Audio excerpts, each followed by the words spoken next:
مجھے میل آئی.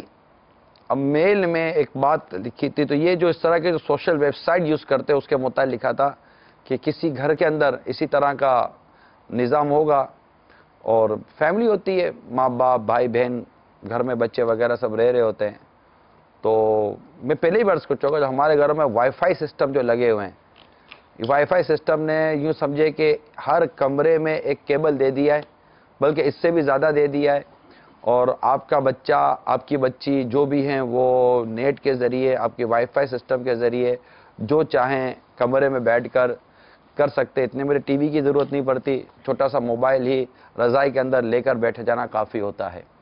دروازہ نوک ہو، کیا پتہ نوک ہوتے ہی وہ آف ہو جائے، آپ کو پتہ بھی نہ چلے کہ کمرے میں بچہ یا بچی کن غیر اخلاقی معاملات میں مبتلا تھے.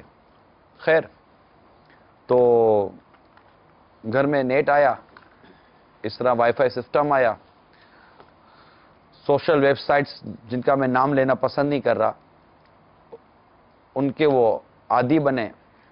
اب اس میں یہ ہوتا ہے کہ ایک دوسرے کو معلومات فراہم کی جاتی ہیں، پھر بہت سارے لوگ آپ کے اس پہ دوست بنتے ہیں، فرینڈز بن جاتے ہیں، لائک کرتے ہیں، ڈس لائک کرتے ہیں، پتہ نہیں کیا اس کو یہ کہتے رہتے ہیں، اس طرح کی باتیں ہوتی ہیں. تو وہ کرتے رہے، تو اس میں جو لڑکا تھا اس کی کسی لڑکی سے، اور جو لڑکی تھی بہن تھی اس کی کسی لڑکے سے چیٹنگ شروع ہو گئی.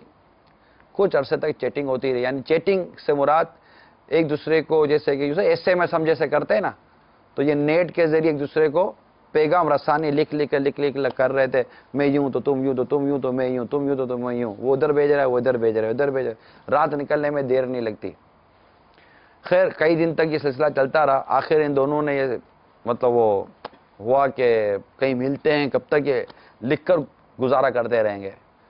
جگہ طے ہوئی.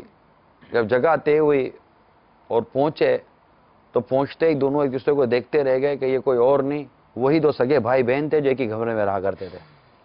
جو اس لڑکے نے اس کو غیر لڑکی سمجھ کر جو بے حیائی والی باتیں لکھی ہوں گی، اور اس کی بہن نے اس کو غیر لڑکا سمجھ کر جو بے حیائی کی باتیں لکھی ہوں گی، آج یہ دونوں بھائی بہن ایک دوسرے کے ساتھ کیسے نظر ملا رہے ہوں گے، یہ بات بیان کی نہیں جا سکتی. یعنی یوں سمجھے کہ غیرت مند آدمی وہیں جیسے کہ گڑھا کھودے اور زمین کے اندر وہ گڑ جائے، چولو بھر پانی میں خود ڈوب کے مر جائے، جس کو محاورتاً کہتے ہیں، شرمندہ اتنا ہو جائے.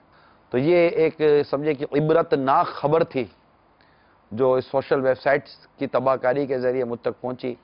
اور ہم نے چاہا کہ یہ تباہی کا ایسا راستہ ہے جس نے دو سگے بھائی بہنوں کو اس چوراہے پر لا کر کھڑا کر دیا کہ مت پوچھے. اب یہ کیسے گھر میں رہیں گے، کیسے ایک دوسرے سے نظریں ملائیں گے، بہن بھائی کو کس طرح دیکھے گی کہ میرا بھائی کیسا، بھائی بہن کو کیسے دیکھے گا کہ میری بہن کیسی ہے. اب یہ گھر کا واقعہ جو مجھے پتا چلا، کس گھر کا یہ واقعہ ہو سکتا ہے، یہ اب آپ سوچئے. کس کی بیٹی کس کے ساتھ کیا تعلق جوڑ سکتی ہے، یہ آپ سوچئے. کس کا بیٹا کس کی بیٹی کے ساتھ کیا تعلق جوڑ سکتا ہے، یہ آپ سوچئے. یہ ہے ہماری تباہی کا ایسا راستہ جس کو نیٹ کا ایک راستہ مل گیا اور اس کے ذریعے یہ چل رہا ہے.